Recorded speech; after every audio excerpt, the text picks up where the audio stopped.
Y ahora arrancamos de lleno con Comité de Crisis y primero, antes de arrancar con nuestros invitados, queríamos hablar con Gustavo.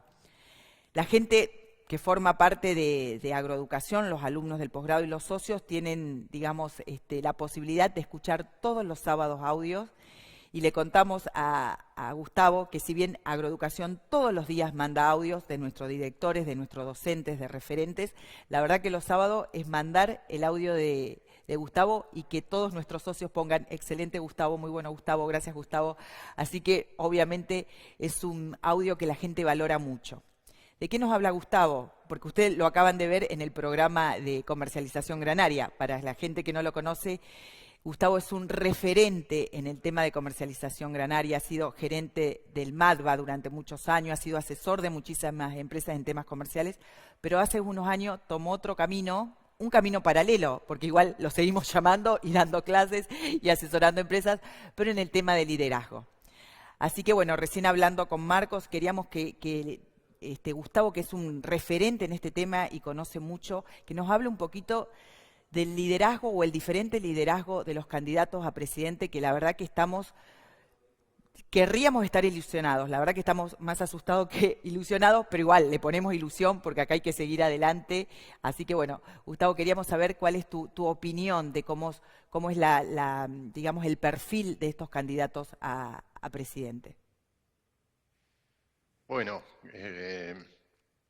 sí, la realidad es que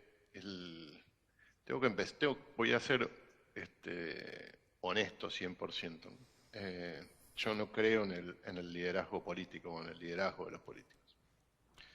Porque la concepción que tengo yo del liderazgo tiene que ver con el foco en las personas y el desarrollo en las personas. Y esto que hablo muchas veces de tratar de eliminar ese tumor que no solo hace que las empresas desaparezcan, sino que también hace que los países no crezcan, que es el interés propio. Entonces, voy a hacer como una especie de análisis y después voy a meterme si querés, en lo que veo de los candidatos, siempre desde el punto de vista del liderazgo. Hay cosas que yo he aprendido en el transcurso de mi vida y de haber leído y de haberlo llevado a la acción, que son cosas que son, yo diría que casi indiscutibles, aunque suene como demasiado imperativo, pero esto es así. Una de ellas son los principios, ¿no? Y eso lo leí por primera vez en el libro de Stephen Covey, Los 7 hábitos de las personas altamente efectivas, un libro que se escribió en 1989 y hoy se sigue vendiendo a gran cantidad de ejemplares como cualquier otro libro. Y entonces me preguntás cómo puede ser que un libro que se escribió en el 89 hoy se siga vendiendo. Bueno, pues está fundamentado en principios. ¿Y qué son los principios? Los principios son, rápidamente, como para que se entienda, es como una ley natural. Es decir, si en este negocio en el que estamos nosotros, si ustedes siembran hoy una semilla de trigo, y mañana no lo van a poder cosechar. Lo van a cosechar recién en enero o febrero, depende de cuándo, o diciembre, depende de dónde estés. Es decir, hay un proceso para que eso se produzca. Eso lo entendemos perfectamente en las leyes naturales, pero no lo entendemos con las conductas humanas. Entonces hay principios que gobiernan nuestras conductas. Un ejemplo claro, si yo quiero que ustedes tengan el juicio de que yo soy una persona honesta, y yo tengo que ser coherente entre lo que pienso, lo que digo y lo que hago. Cuando no soy coherente en eso, bueno, pues puedo ser calificado como alguien que no es honesto. Entonces eso es un principio. Y por más que yo le quiera dar vuelta y lo quiera cambiar, si yo no soy coherente entre lo que pienso, lo que digo y lo que hago, nadie me va a considerar honesto. Y esto es así ahora, es así hace 10 años atrás, es así hace 100 años atrás y va a seguir siendo 100 años para adelante. Por eso es un principio, porque no cambia. Entonces el liderazgo también está regido por principios. Por ejemplo, yo no puedo hacer que las personas se comprometan como líder, no lo puedo hacer, porque la decisión del compromiso es de una persona.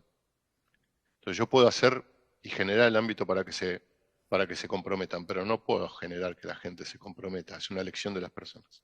La segunda cosa que yo aprendí con el paso del tiempo, porque cuando lo vi por primera vez no lograba comprenderlo, es el pensamiento sistémico. El pensamiento sistémico es que todo funciona como un sistema. La empresa es un sistema, el país es un sistema, y cuando yo trato de corregir cosas en determinadas cuestiones o determinados problemas, muchas veces voy a corregir el síntoma, pero no corrijo lo que produce ese síntoma.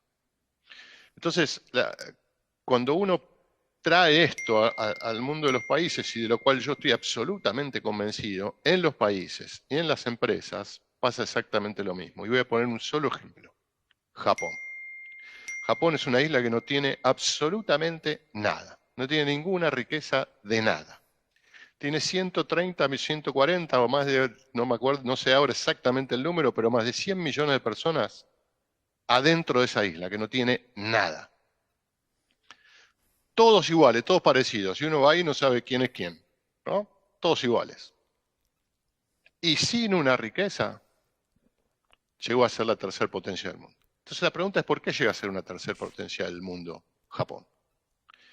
Y es que la riqueza de los países no es de los recursos naturales que tienen, porque no es el oro, no es el petróleo, no es la soja, no es la carne, no, esos son recursos naturales.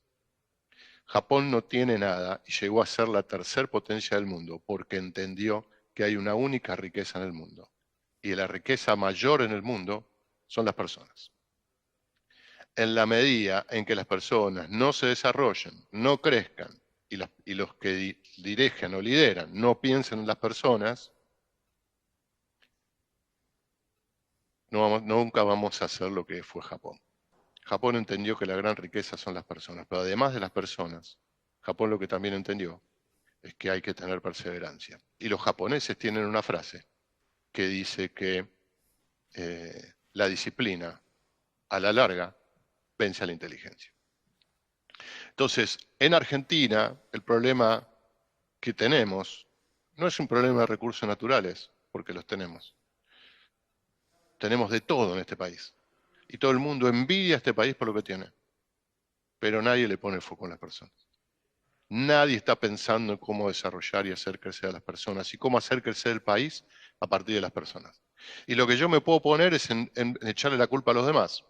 Y le puedo echar la culpa a los peronistas, les puedo echar la culpa a los radicales, le puedo echar la culpa a los liberales, le puedo echar la culpa a la izquierda, le puedo echar la culpa a los que quiera, pero mientras yo siga echando la culpa, voy a seguir estando siempre en el mismo lugar. Porque lo peor que hay en el mundo y en el ser humano es quejarse y no hacer nada. Porque la queja te lleva a una determinada posición y a una determinada emocionalidad que a la larga te termina enfermando y te paraliza porque no haces nada.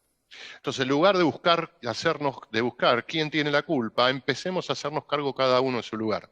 Y el ejemplo más claro de la historia se llama Gandhi. Gandhi no tenía autoridad formal, no tenía autoridad jerárquica, no era político, no era nada. Gandhi creyó en una idea que era liberar a la India sin derramar ni una gota de sangre. Y fue lo que hizo. ¿Por qué? Porque inspiró a la gente a ser independiente, inspiró a la gente desde el ejemplo. Y eso es lo que deberíamos buscar en los líderes que tenemos para nuestro país. Aquel que ponga el foco en las personas, aquel que ponga el foco en el desarrollo de las personas y empiece a construir, porque la vida son procesos, y el desastre que es Argentina hoy no se va a arreglar de hoy para mañana, ni se va a arreglar en 24 meses, se va a arreglar con un proceso. Ese proceso exactamente igual al que cuando yo pongo la semilla de trigo bajo la tierra, tengo que esperar que llueva, hacerle labores y que termine cosechándose como se tiene que cosechar. En la medida en que no entendamos eso, en la entendida que no empecemos a poner el foco en las personas y que cada uno de su lugar lo haga, no esperar que los gobiernos lo hagan, solamente y desde ese lugar vamos a poder llegar a ser una potencia. Si yo miro a los candidatos que tenemos hoy, realmente creo que el político piensa en el interés propio, piensa mantenerse en el poder, y lo que estamos viendo hoy para mí no tiene más nada que ver con eso. No se discuten ideas, no se habla de proyectos, no se habla de nada. Lo único que se habla es ver cómo bajamos a los demás para quedarnos en el poder o para subir al poder. Y la realidad es que no, lo que creo es que yo, por lo menos, Gustavo Piccola, voy a elegir al candidato que creo que tenga la mirada, que no esté mirando ni los recursos naturales, que no esté mirando los recursos que tiene la empresa, que no esté pensando en el poder, que esté pensando en desarrollar a las personas y que crezcan, sabiendo que hay una gran parte de la Argentina que está en la pobreza, y en la medida que eso no podamos tratar de resolver, es una piedra. Pero es una piedra que va a haber que sacarla, y eso es el tiempo. Entonces, más que hablar de un candidato, yo les diría, el consejo que puedo dar, miremos el que piensa en el futuro, miremos el que piensa en el desarrollo de las personas, porque los que miraron para sí nos trajeron hasta acá. Comentario, Gustavo. La verdad que queríamos que nos dé algo más concreto como herramienta para decir, bueno, ¿a quién votamos? Tu visión fue muy amplia. Yo te digo, si querés, yo te digo quién de los tres para mí es el que va para este lado, es Milei.